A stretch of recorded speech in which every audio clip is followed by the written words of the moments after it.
నగరవాసులకు వేసవి తాపం నుంచి ఉపశమనం కలిగించిన వరుణుడు అన్నదాతపై మాత్రం పిడుగులా మారాడు.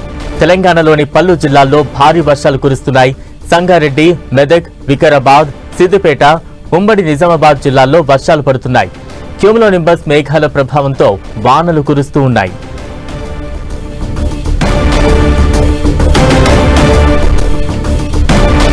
కామారెడ్డి జిల్లా బీర్కూర్ మండలంలో ఈదురుగాలులతో కూడిన భారీ వర్షం కురిసింది. ఈదురుగాలులతో వరి పంట నేలకొరిగింది. ఇటు ఎండపెట్టిన వరి ధాన్యం తడిసి ముద్దయింది. తడిచిన ధాన్యం ప్రభుత్వం కొనుగోలు చేసి ఆదుకోవాలని రైతులు కోరుతున్నారు.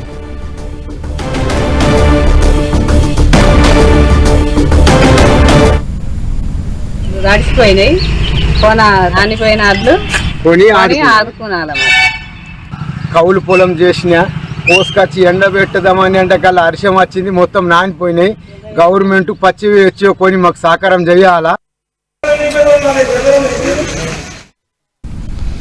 సిద్దిపేట జిల్లాలో కురుస్తున్న అకాల వర్షాలకు పంటలు దెబ్బతింటున్నాయి. గజ్వేల్ మార్కెట్ యార్డులో పొద్దుతిరుగుడు ధాన్యం మొత్తం వర్షానికి తడిసి ముద్దయింది.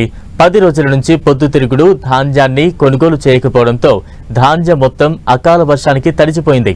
ఇప్పటికైనా ప్రభుత్వం వెంటనే ధాన్యాన్ని కొనుగోలు చేయాలని రైతులు ఆందోళన చేస్తున్నారు.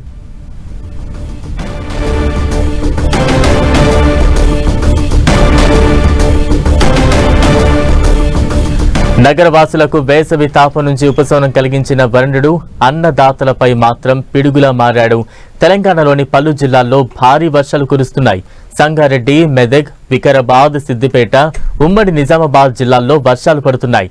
క్యూములోనింబస్ మేఘాల ప్రభావంతో వానలు కురుస్తూ ఉన్నాయి. కామారెడ్డి జిల్లా బీర్కూర్ మండలంలో ఈదురుగాలులతో కూడిన భారీ వర్షం కురిసింది. ఈదురుగాలులతో వరి పంట నేలకొరిగింది. ఇటు ఎండబెట్టిన వరి ధాన్యం తడిసి ముద్దయింది. తడిచిన ధాన్యం ప్రభుత్వం కొనుగోలు చేసి తమను ఆదుకోవాలని రైతులు వేడుకుంటున్నారు.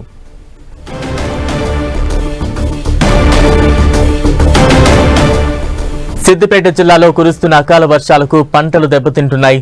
గజ్వేల్ మార్కెట్ యార్డులో పొద్దుతిరుగుడు ధాన్యం మొత్తం వర్షానికి తడిసి ముద్దయింది. 10 రోజుల నుంచి పొద్దుతిరుగుడు ధాన్యాన్ని కొనుగోలు చేయకపోవడంతో ధాన్యం మొత్తం అకాల వర్షానికి తడిసిపోయింది. ఇప్పటికైనా ప్రభుత్వం వెంటనే ధాన్యాన్ని కొనుగోలు చేయాలని రైతులు ఆందోళన చేస్తున్నారు.